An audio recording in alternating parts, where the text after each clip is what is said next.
Merci Adrien, merci à tous. Et merci pour l'organisation un peu de cette conférence intéressante qui nous projette, qui nous aide à réfléchir sur le futur. C'est toujours très bien. Donc moi, je suis neurobiologiste, je m'intéresse un peu au fonctionnement du cerveau, en particulier du cerveau sensoriel, pour comment il déguste, il analyse le vin, comment il le construit, comment il l'apprécie. Et de tout ça se pose la question, bien sûr, de qu'est-ce qu'on déguste? On déguste avec quoi? On déguste avec tous nos sens. Ça, vous le savez, on déguste avec notre nez, notre bouche, mais aussi nos oreilles, nos yeux. Et puis, justement, aujourd'hui, on a envie de pencher un peu sur la question de toutes ces étapes préliminaires qui sont guidées par nos yeux, toutes ces dégustations qu'on fait avec nos yeux, en particulier de la bouteille, justement, et de son packaging, pour répondre à la question, est-ce que ça aussi, c'est un élément auquel il faut réfléchir dans le futur? Alors, on pense souvent déguster avec les yeux, c'est quelque chose qui est secondaire, qui est peut-être anecdotique, et pourtant toutes les dégustations préliminaires que font vos yeux sont extrêmement prépondérantes pour la dégustation. Un exemple d'un paramètre très simple qui est celui de la couleur, et comment juste la couleur d'un vin peut modifier votre jugement d'un vin.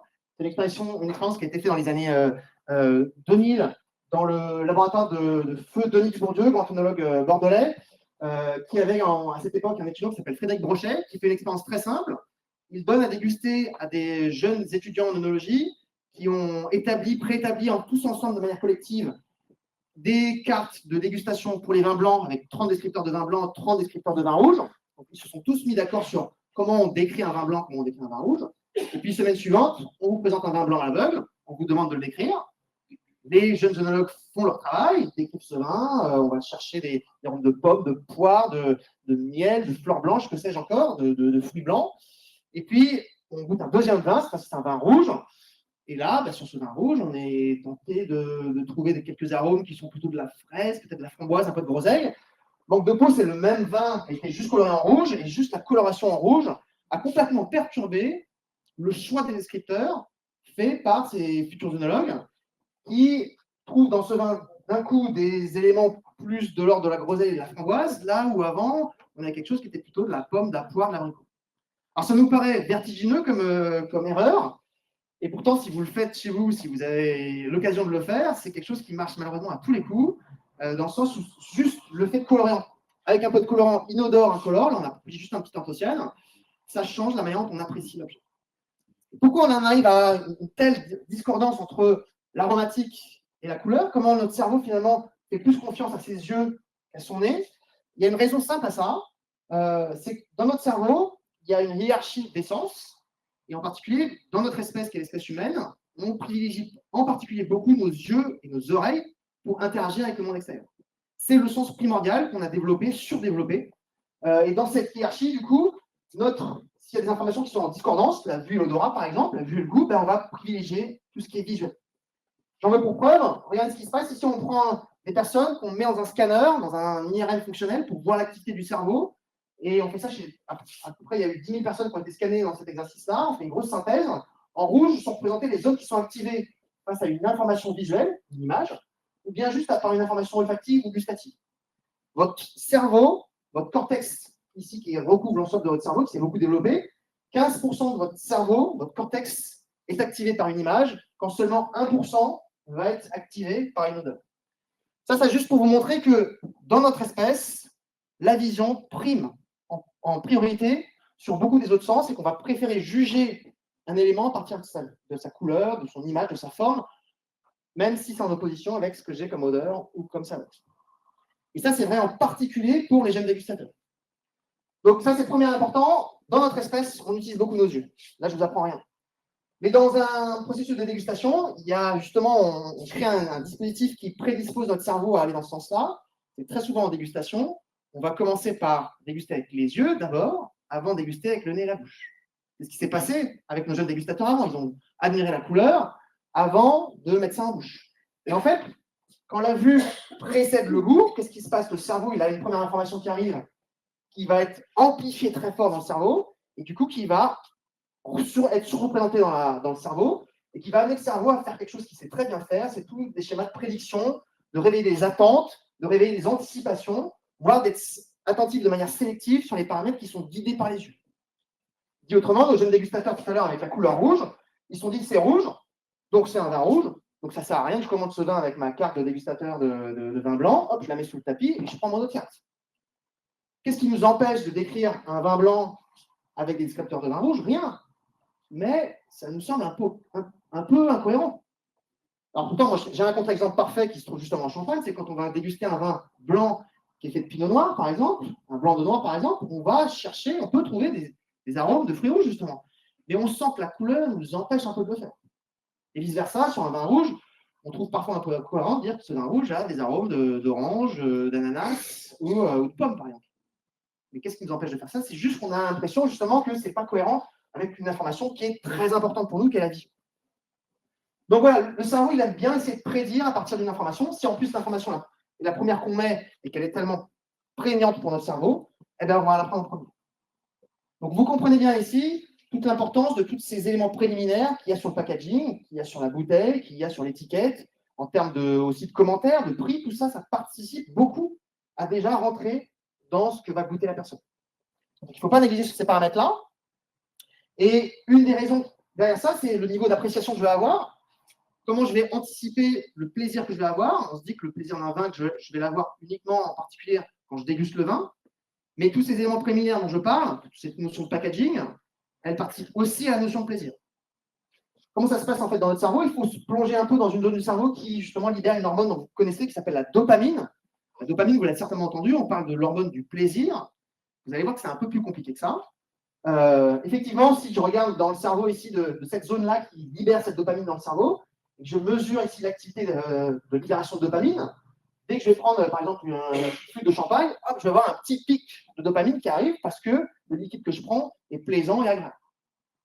Donc quand je vois ça, je me dis oui, effectivement, le plaisir amène à la dopamine. Sauf que à la suite de cette expérience-là, vous allez commencer aussi à essayer de regarder les informations qui amènent à ce plaisir-là. Tiens, ce champagne que j'aime beaucoup, il vient de telle bouteille, qui vient de tel producteur, de telle maison, de tel terroir, par exemple. Et vous allez commencer à essayer de mémoriser que tiens, ce champagne, il vient de tel producteur.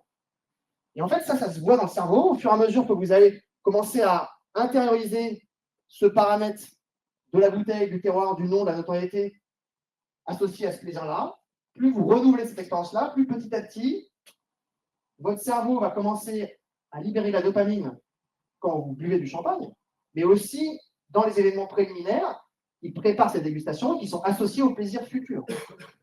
Dit autrement, toute l'information qui arrive ici et le désir que je suis en train de faire naître chez moi va libérer à un certain moment plus de dopamine que le plaisir réel.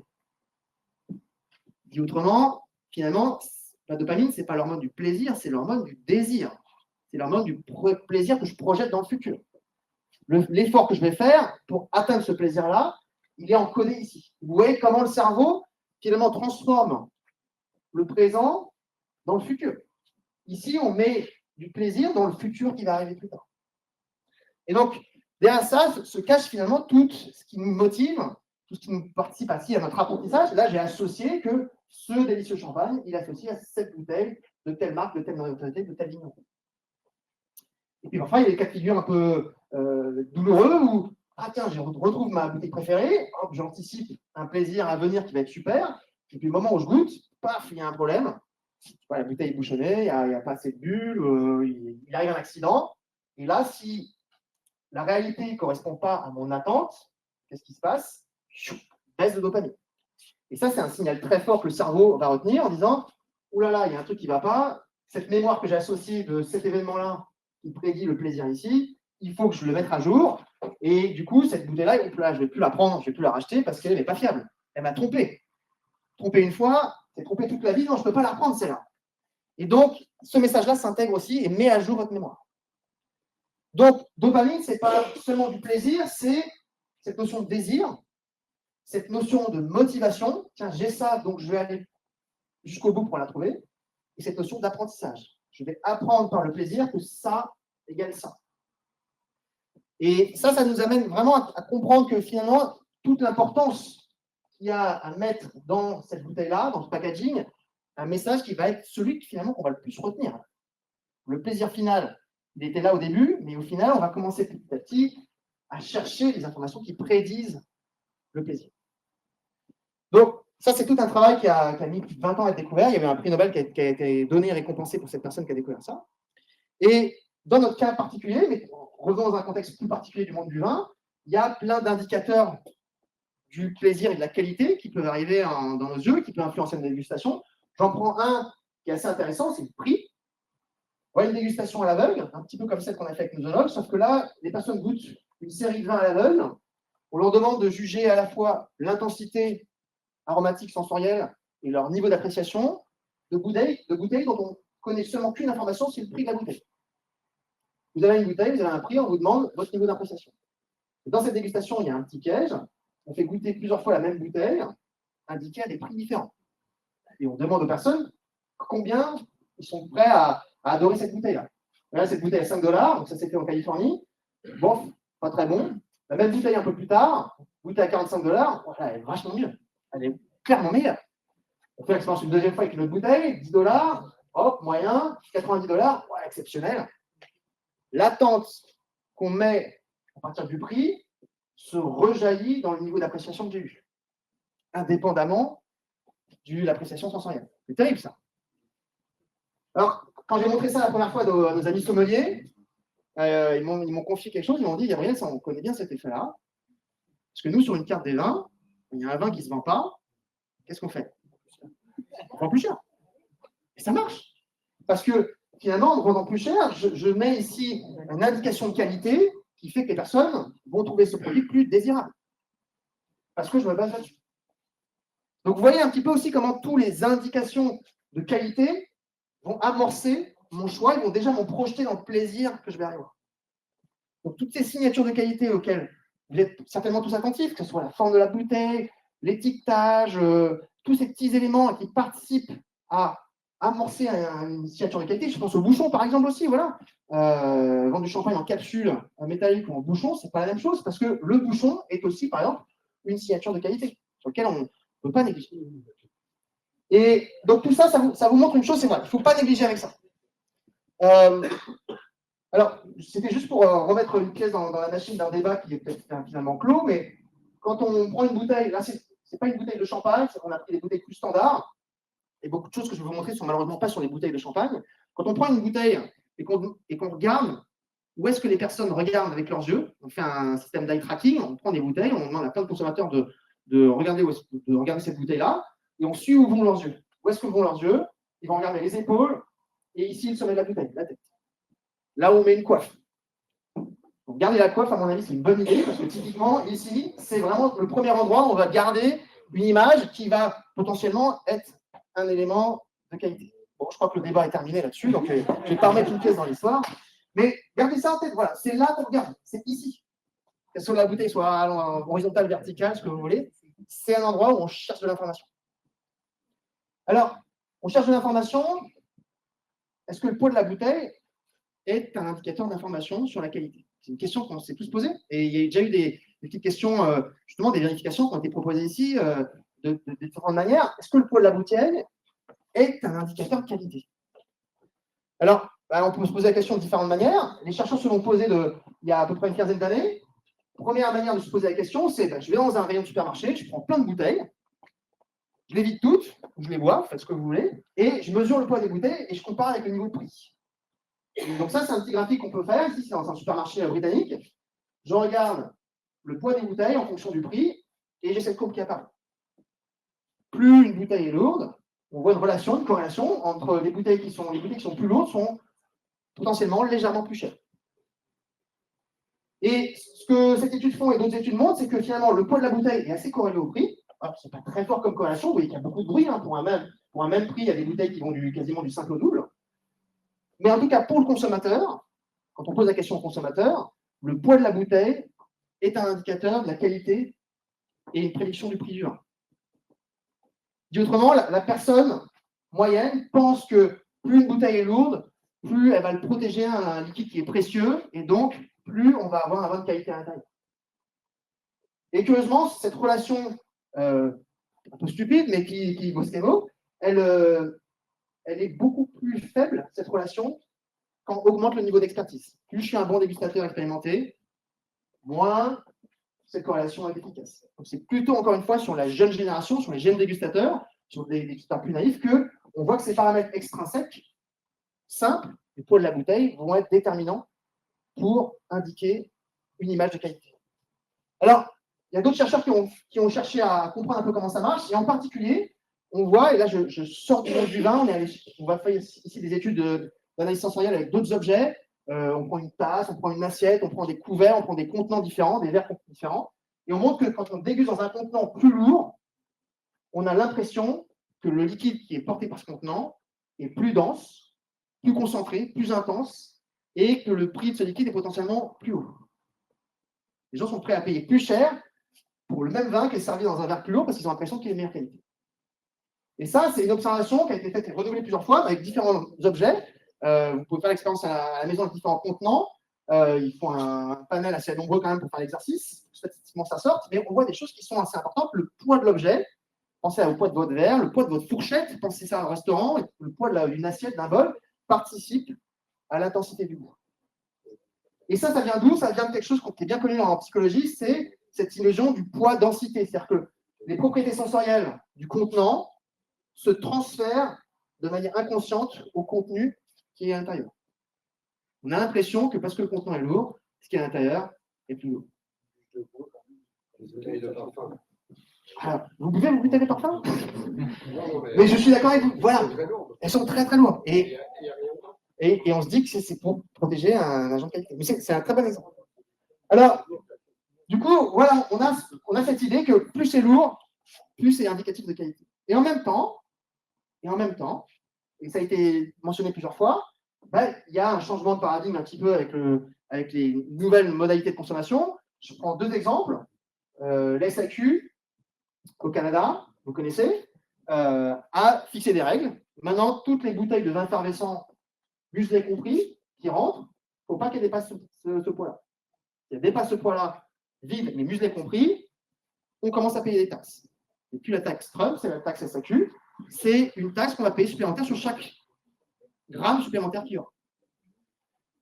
Autre accord assez global, peut-être encore plus puissant celui-là, le Sustainable Bottle Weight Accord, qui est un accord qui a été signé avec plusieurs distributeurs de grand public, qui se sont mis d'accord tous ensemble pour ne sélectionner que des bouteilles qui sont légères.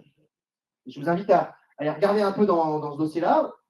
On passe sur des accords qui sont assez stricts. Donc, ça veut dire une chose, ça veut dire qu'aujourd'hui, il y a certaines bouteilles que vous produisez peut-être encore, qui vont être bloquées à un certain niveau de l'approvisionnement parce que vous n'allez pas payer la taxe supplémentaire ou parce que carrément, elles vont être peut-être refusées potentiellement. Et ça, du coup, il y a un paradoxe ici. On a un paradoxe assez curieux entre des consommateurs, des distributeurs et même des prescripteurs qui soutiennent les approches durables et qui sont prêts à payer plus cher pour que le vin respecte l'environnement. Et on l'a vu avec les bouteilles que vous soutenez, etc. Et puis en même temps, les consommateurs, qui sont un peu schizophrènes, pour qui une bouteille plus lourde est associée à un vin plus dense, plus concentré et de meilleure qualité. Donc, il y a ce paradoxe curieux qui arrive et qu'il faut essayer à résoudre et qui demande du coup un peu un changement de mentalité, un changement d'appréciation. Face ici, je vous rappelle, à une association qui est très intuitive. Un enfant de 5 ans réfléchit comme ça, même si on ne lui a jamais appris. Il n'a pas été exposé à ça. C'est un principe de biais cognitif où on a une illusion que ce qui est lourd est plus précieux, plus lourd. Bouteille de parfum, je n'avais pas pensé à ça, c'est une très bonne. Donc, il y a ce paradoxe qu'il faut amener. Il faut du coup amener aussi à enlever cet accord-là dans la tête des personnes. Alors, comment on fait?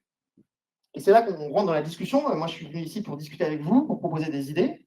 Moi, je vois une chose surtout, c'est que, voilà, ici, on a une bouteille plus lourde qui est associée à des vins plus denses, plus concentrés. Est-ce qu'aujourd'hui, avec le réchauffement climatique, c'est ce type de vin qu'on veut? Aujourd'hui, les gens veulent des vins légers, frais, aériens, élégants. On est plus loin, assez loin des vins qui sont denses, concentrés, sucrés, épais, qui sont extrêmement nourrissants. Des gens qui l'ont bien compris. Attendez, j'ai oublié de cette slide, par exemple. Juste pour vous montrer la pondération des paramètres que jugent les personnes intéressantes quand on achète un vin de qualité. Si un vin est de qualité, sur quels paramètres vous allez regarder cette indication de qualité? Premier paramètre, indication géographique. Okay. la variété de raisin, la viticulture, le vintage, le prix, c'est important. Et puis là, le poids de la bouteille, pour eux, c'est négligeable. Ça revient exactement à ce que disaient les personnes juste avant moi, c'est qu'aujourd'hui, les consommateurs, le poids de la bouteille, pour eux, ce n'est pas un paramètre important qui va orienter le choix de la qualité vers le haut ou vers le bas, c'est neutre. Ça, c'est une bonne nouvelle. Donc, ça veut dire qu'on peut agir sur ce volet-là. Alors, là où je voulais en venir, c'est un autre domaine du verre qui m'a fait qui est assez impressionnant dans le tour de passe-passe qu'ils ont réussi à faire.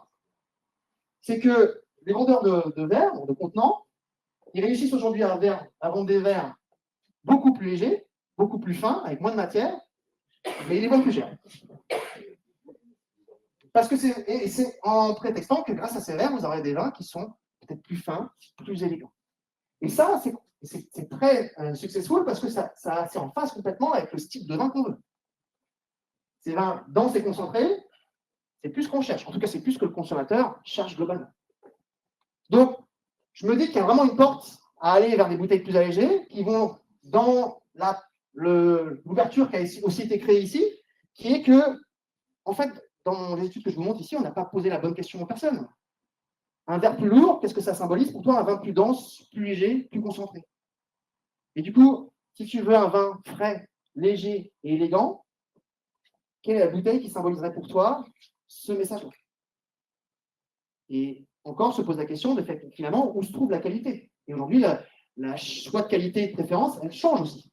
La qualité, elle n'est pas que dans les vins qui sont extrêmement concentrés, très riches en alcool et très sirupeux. Donc, je pense qu'il y a une porte ouverte, il y a vraiment une porte ouverte. Les fabricants de verre et de verre à dégustation l'ont montré. N'oublions pas quand même que cet objet-là, il est porté à la bouche. Donc, on sait que quand on porte quelque chose à la bouche, on a aussi cette illusion de transfert du contenant sur le contenu qui est très fort. Moi, je ne bois pas les bouteilles à la bouche pour vérifier si le contenant est fin ou léger. Mais effectivement, c'est exacerbé, mais je pense qu'il montre une bonne piste qui va dans le bon sens à ce niveau-là. Alors, est-ce que on en parlait tout à l'heure, ce lien entre l'illusion entre le poids et la densité, c'est quelque chose qui est très inné, qui est très précalé dans ma tête. Qu'est-ce que j'appelle l'inné dans ma tête, c'est dans le cerveau. C'est ce qui se passe dans le cerveau de ces petits-enfants. Voilà une image qui est historique, en fait, qui est issue d'un des premiers papiers dans les années 70, qui a montré qu'il y avait des réflexes précablés dans notre cerveau d'association sur des choses qu'on n'a pourtant jamais vécues. Ces petits bébés, ils ont quelques jours après la naissance, ils n'ont jamais mangé un objet sucré, acide ou amer, et pourtant on leur fait goûter un objet. Et regardez les grimaces qu'ils font, ils ne se sont pas concertés ensemble dans la salle de réveil, ils font tous la même grimace. Celui-là, qu'est-ce qu'il fait? Il ouvre la bouche, il tire la langue, il rejette vers l'extérieur un objet amer, potentiellement toxique. Lui, qu'est-ce qu'il fait là, cette grimace là? Il fait une grimace là. Si vous essayez d'imiter cette grimace, qu'est-ce qui se passe? Si vous faites cette grimace comme moi là, on salive, exactement. On contracte ici ces muscles orofaciaux pour comprimer les glandes salivaires et stimuler la libération de salive qui va neutraliser l'acidité. Et puis là, si je pouvais mesurer le niveau de dopamine qu'il y a dans le cerveau de cet enfant, ça monte là.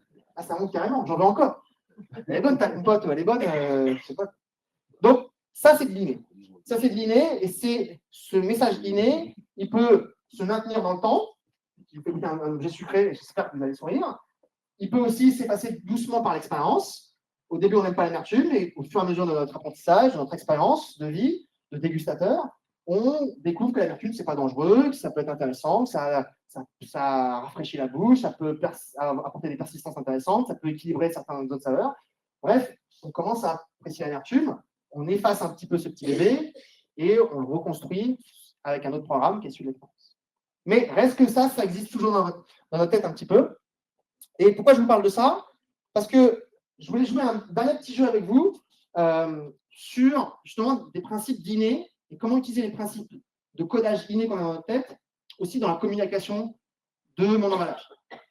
Je parlais de Baté tout à l'heure, et si on nous projetait maintenant, imaginons plutôt sur l'étiquette, comment je peux parler avec une étiquette à des consommateurs de manière quasiment universelle, avec des codes qu'ils n'ont pas appris, qu'ils connaissent déjà.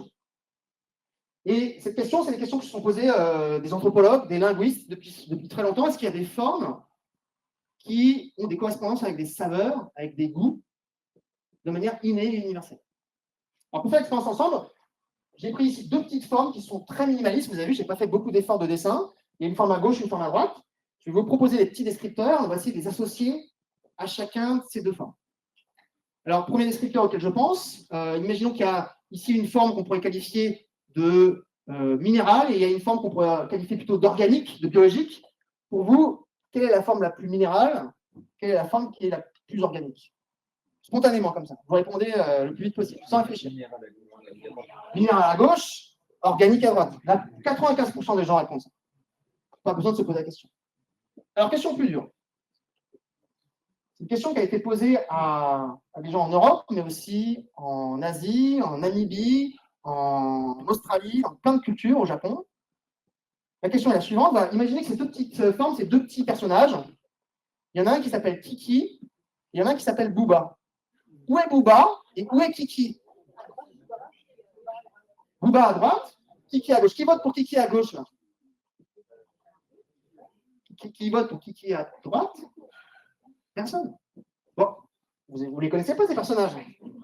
Et vous avez tous voté Kiki à gauche. Ça alors. Alors, on continue. Alors, on peut faire l'expérience avec d'autres choses. Imaginez maintenant, je vous fais goûter un objet sucré et un objet acide. Où est l'acide? Ah ouais? Ah ouais, très bien. Et puis, on peut faire ça avec plein de choses. Des objets effervescents de l'eau plate. Les gens trouvent que cet objet exprime mieux l'effervescence. Et celui-là, plus quelque chose de plat. Et puis, on fait ça même avec des odeurs. On prend des odeurs. Pour chaque odeur, on propose les deux formes. Et on demande aux personnes de choisir quelle est la forme qui représente mieux l'odeur. C'est complètement ubuesque et surréaliste cette expression, mais les gens le font très bien, assez rapidement. Ici, on a des odeurs comme le citron, le poivre, qui est plutôt associé à cette forme. Et ici, plutôt vanille, framboise, fraise, qui est associé à cette forme. Et ça marche en Europe, aux États-Unis, au Japon, et dans des cultures parfois qui sont très reculées. Kiki Booba, on a même fait le test sur des personnes de civilisations qui n'utilisent pas l'écriture, par exemple, et ça marche quand même. Quelle que soit la langue que vous parlez, on a l'impression que cette forme elle est plus associée à Kiki, celle-là plus à Booba. Alors, comment on explique ça? Il y a plusieurs explications. Je vous en donne au moins une. C'est, regardez ce petit bébé là qui est en train de goûter un objet acide là. Et regardez la grimace qu'il fait là. Vous avez essayé de la faire tout à l'heure. Quand vous faites cette grimace là, essayez de prononcer Booba. Vous allez voir, c'est impossible. En fait, ici, il y a des associations mentales entre différents sens qui sont précabées dans notre cerveau, qui fait qu'à un moment, la disposition de votre bouche va être associée à des sons, à des formes.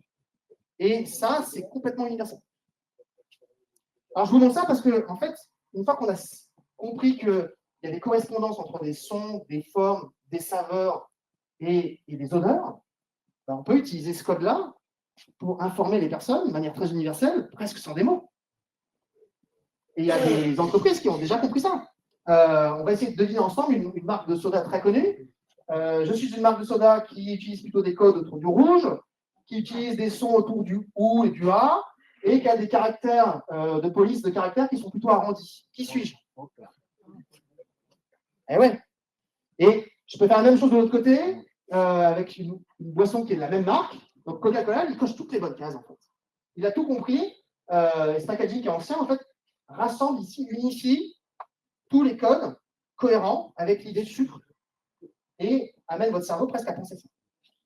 Mais la même boîte va utiliser aussi le code de l'acidité, avec ici, vous voyez, dans Sprite, l'idée de choses un peu anguleuses, du vert, du bleu, un son un peu plus râpeux, Sprite, on sent que ça râpe un peu plus, pour amener cette idée de quelque chose qui est acide, qui est rafraîchissant, qui est vivifiant. Donc, ce que je veux dire par là, c'est que les formes, les sons que vous inscrivez aussi sur votre étiquette prédisposent de manière inconsciente les personnes à se projeter aussi dans l'objet qu'ils vont déguster. Et si on peut apporter aussi de la cohérence là-dessus, c'est important. Parce que la cohérence, c'est la confiance. Et si j'ai une bouteille qui envoie un message de sucre et qui, à la fin, m'envoie de l'acidité, je ne vais pas me fier à quelque chose qui n'est pas fiable. Ou à un packaging sur lequel je n'ai pas ma confiance. Donc, c'est important de faire un exercice que je vous invite à faire. Ici, je prends un domaine qui sort un petit peu de la Champagne. C'est un domaine alsacien que je connais bien, où ils ont fait le projet de réécrire leurs étiquettes. Un moment dans le processus de réécriture et de retransformation des étiquettes, ils ont fait un exercice assez ambitieux. Voilà, je mets 3 vins dans 3 verres noirs, tu n'as même pas une indication de la couleur, dis-moi quel vin correspond à quelle étiquette. Lequel est cohérent avec quelle étiquette. Et à partir du moment où ce schéma-là devient intuitif et simple, alors je pense que l'étiquette est bien choisie. Et après, on peut refaire, on peut choisir du point de vue esthétique d'autres choses, etc. Mais si mon étiquette est cohérente avec le message que j'ai dans ma bouteille, alors là, j'apporte aussi un message de confiance qui va rassurer. Et vous savez bien que moi, que la confiance, c'est aussi la clé du plaisir. Voilà, merci beaucoup.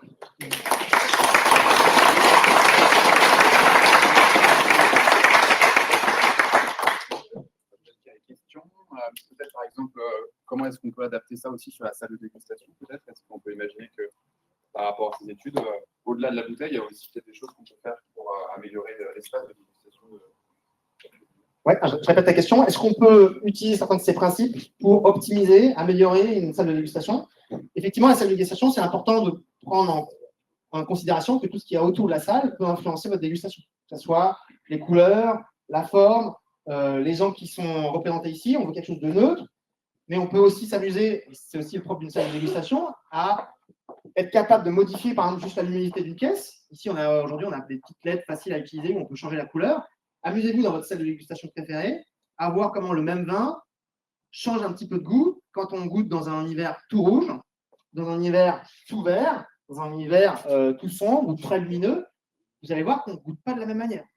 Et donc ça, c'est aussi important parfois, même pour se rendre compte que son vin, peut-être qu'il résiste justement à ces influences extérieures. Au contraire, justement, mon vin, c'est vrai que là, dans ce contexte-là, il se goûte mieux. C'est intéressant. Peut-être que je pourrais optimiser ça. Et si ce n'est pas dans la lumière de ma salle de dégustation, peut-être c'est sur mon site, peut-être c'est sur mon étiquette, peut-être c'est sur plein d'éléments qui participent à la communication d'un vin de manière de tout ce qu'il y a autour du vin. Est-ce qu'on peut faire un parallèle aussi avec la musique? Alors, traditionnellement, non, vous avez très raison. Donc, traditionnellement, les dégustations professionnelles, on les fait en silence. D'accord. Mais traditionnellement, on aime bien aussi au restaurant associer le plaisir de la bouche et le plaisir de la musique. Et on se rend compte qu'au même titre qu'il y a des correspondances curieuses entre des formes et des saveurs, qui sont un peu inespérées ici, on voit des correspondances aussi entre des sons et des saveurs. On a fait des expériences où, quand on fait déguster un objet qui est à la fois sucré et acide, par exemple, on a fait l'expérience sur du chocolat, par exemple, on se rend compte qu'un chocolat, on peut amplifier sa saveur acide si on fait écouter des bases sonores derrière, un son qui est plutôt aigu, très martelé, très staccato, avec des rythmes assez rapides. Et on amplifie plutôt la gourmandise, la richesse, si on prend des sons plus bas, plus lents, plus legato, dans lesquels on va apporter cette notion de rondeur et de souplesse dans la musique qui va souligner ce trait. Donc là, je parle d'un chocolat, mais on peut imaginer la même chose dans un champagne qui peut à la fois avoir des dimensions d'acidité et de fraîcheur et de vivacité, avec la bulle en particulier, et puis qui peut avoir aussi des notions de rondeur, de richesse, par le dosage, mais par d'autres phénomènes aussi liés au cépage, liés au processus de fermentation, etc. Tout ça peut coexister dans une bouteille et on peut utiliser la musique pour amplifier une facette plutôt qu'une autre. Gabriel, ne crois-tu pas que finalement la Champagne ait dépassé Kiki et Bouba pour créer sa propre forme? Et si elle existe, comment est-ce qu'on pourrait y accéder pour dessiner cette bouteille du futur? C'est une bonne remarque. On ne peut pas, en tant que prescripteur de vin, juste se cantonner à Kiki et Bouba, parce que ça veut dire que dans le monde, il y aurait des vins soit Kiki, soit Bouba, et puis c'est fini. Donc c'est un peu simpliste, mais c'était juste en tout cas pour vous montrer que ça peut être un point de départ. Tout le monde peut classer un vin plutôt Kiki, plutôt Bouba, puis ensuite peut commencer à se dire tiens, le vin il commence comme ça, et puis il va comme ça, et puis après petit à petit rentrer dans une approche qui va convoquer plusieurs de tes sens. Et j'aurais du mal à penser que la Champagne peut se symboliser par un symbole. Au contraire, je pense qu'elle est justement là pour nous montrer qu'il y a plusieurs symboliques et que dans le même Champagne, il peut y avoir du Kiki et du Bouba, par exemple, typiquement, ce qui en soi fait et explique et illustre que le vin de Champagne est un grand vin parce qu'il peut avoir plusieurs personnalités à la fois. C'est plutôt essayer de voir comment on peut utiliser ça pour amener les personnes à se rendre compte qu'un vin de Champagne peut avoir plusieurs personnalités, plusieurs facettes à découvrir. J'ai une première facette que je découvre à la première regard, celle qu'on m'a apprise peut-être dans tel ou tel contexte. En venant ici, dans un contexte différent, accompagné par des dégustateurs et des experts, je peux apprendre qu'il y a d'autres facettes et que ces facettes-là m'expliquent pourquoi ce champagne il va à la fois ici m'égayer pendant l'été au bord d'une piscine, et puis aussi être plaisant à table, à l'apéritif, voire même au cœur de la table. Tout ça, voilà, c'est l'idée qu'il faut apporter des éléments pour élargir finalement le champ de description du champagne et le champ aussi de vie d'une bouteille. Et je pense que c'est là qu'il faut aller en direction, plutôt que d'essayer de la caler dans une case. Plutôt kiki, plutôt voilà, pour moi, ça serait bien.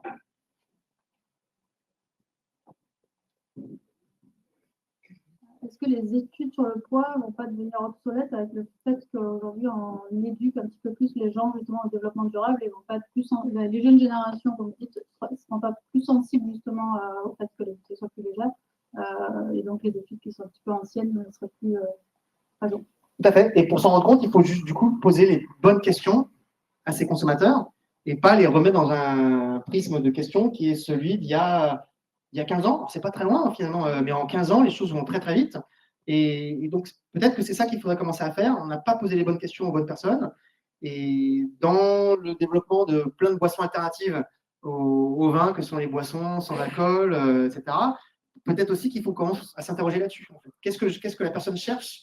Est-ce qu'on a mis l'alcool sur une cible et on regarde tout cet objet-là? Est-ce que peut-être finalement, quand on cherche un vin plus de fraîcheur et d'élégance, qu'est-ce qu'il faut et comment communiquer là-dessus pour les faire venir sur cet objet-là et pas juste bloquer sur un indice chiffré et numérique qui est écrit sur la bouteille, qui est le niveau d'alcool. Ça, j'ai parlé tout à l'heure du prix. Le prix, c'est un indice numérique que le cerveau aime beaucoup utiliser parce que très bon pour prédire la qualité d'un vin. Sur une bouteille, il y a peut-être l'information de prix, il y a une autre information chiffrée qui est très forte. Et champagne et boisson, c'est l'alcool. Et donc là, le chiffre de l'alcool, il est bon et à la fois pervers dans le sens où on va utiliser le chiffre de l'alcool pour juger parfois même de la qualité d'un vin. Oh, ce vin, il y a 20 ans, on aurait dit oh, ce vin, il a 15%, il est super bon. Aujourd'hui, on a plutôt l'inverse de dire oh, ce vin, il a 15%, je ne peux pas prendre ça. Donc, pour répondre à ta question, tu vois, c'est typiquement ce genre d'attitude, on ne l'a pas bien mesuré parce qu'on n'a pas posé les bonnes questions. Donc, il faudra vraiment mettre à jour à cet aspect-là. Ouais.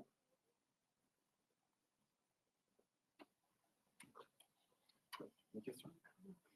Je vais juste vous apporter le micro.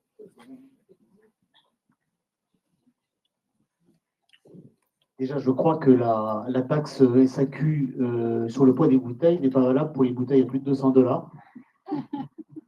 Et ça, super pour les spéciales. C'est comme par hasard des bouteilles lourdes. Et puis, vous avez beaucoup insisté sur l'expérience de Dubourdieu, sur l'âge des dégustateurs et l'information visuelle qui arrivait en premier. Ça veut dire que pour les dégustateurs plus âgés, l'information n'arrive pas au cerveau ou qu'il y a d'autres critères qui rentrent en jeu? Alors, je vous rassure, les gens qui passent le diplôme d'œnologie ne sont pas tous 25 ans. Il y en a parfois qui ont fait une deuxième carrière, qui se réorientent. Moi qui donne des cours à plusieurs DNO, je vois des personnes qui ont mon âge, par exemple, et qui vivent une deuxième vie, heureusement pour eux. Non, l'idée aussi pourquoi j'insiste sur la jeunesse et pourquoi je vous montre et que je vais indiquer aussi sur le niveau d'expertise, c'est qu'on voit que ce niveau d'expertise, l'éducation, la pédagogie, elle efface des biais. Et ça, c'est important, c'est-à-dire qu'une des missions de nous tous ici en tant que prescripteurs, consommateurs de vin, c'est aussi d'apporter par la pédagogie des éléments pour effacer ces biais, ces raccourcis qui sont mauvais, qui ne nous aident pas. Donc, un des leviers, et c'est le cas au comité champagne, mais à plein d'endroits, c'est quand on communique sur les vins, c'est pas ici juste de le vendre, c'est d'apporter une pédagogie pour apporter de la transparence, de la confiance et écarter ces biais qui nous empêchent de penser, en fait. Vraiment qui nous empêchent de penser.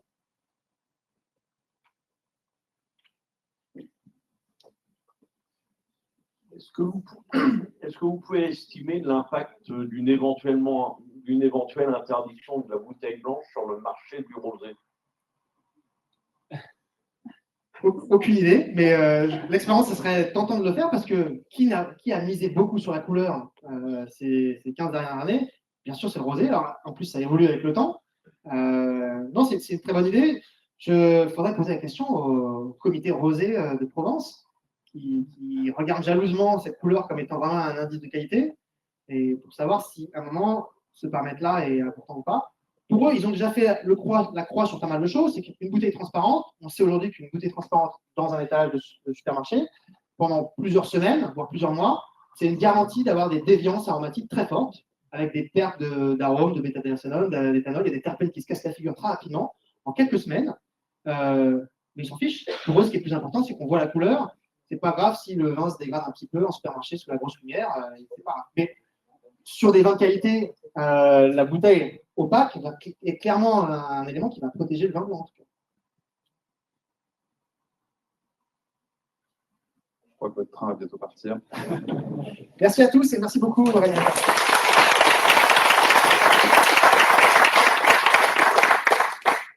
On va bientôt conclure donc, les échanges. Juste un petit mot. Encore merci à Gabriel pour cette intervention. Je crois que Carole va même partir très bientôt. Je ne sais pas si vous avez pris histoire d'être sûr de ne pas le louper. Voilà. En tout cas, merci encore. Si je cherche rapidement s'il y a d'autres questions qui étaient peut-être. Bon, écoutez, les retours sont trop longs. Très bien, merci en tout cas à tous les intervenants. C'était vraiment passionnant. Juste un petit mot pour les prochains événements donc, qui auront lieu bientôt donc, en avril. Un petit mot peut-être donc de Clémence Josse qui est parmi nous. Donc on va préparer un afterwork sur la partie commercialisation.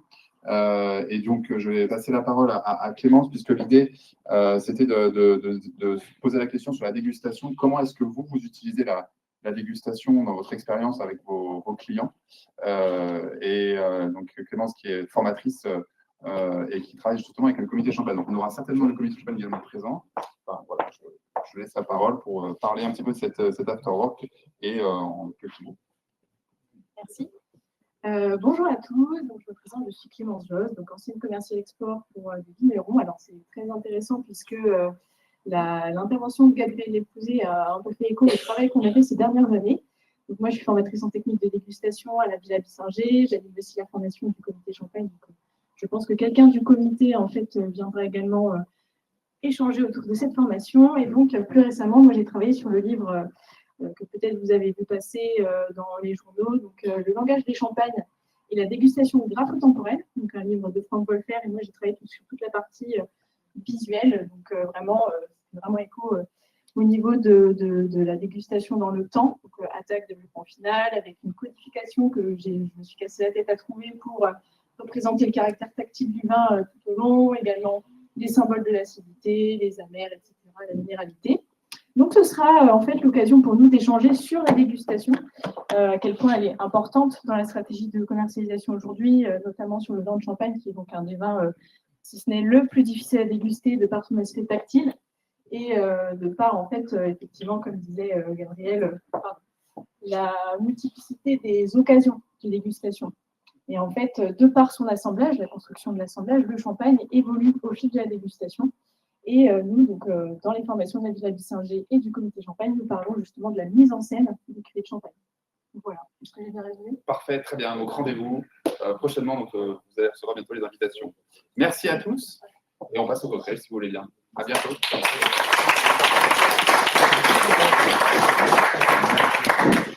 Oui, exactement.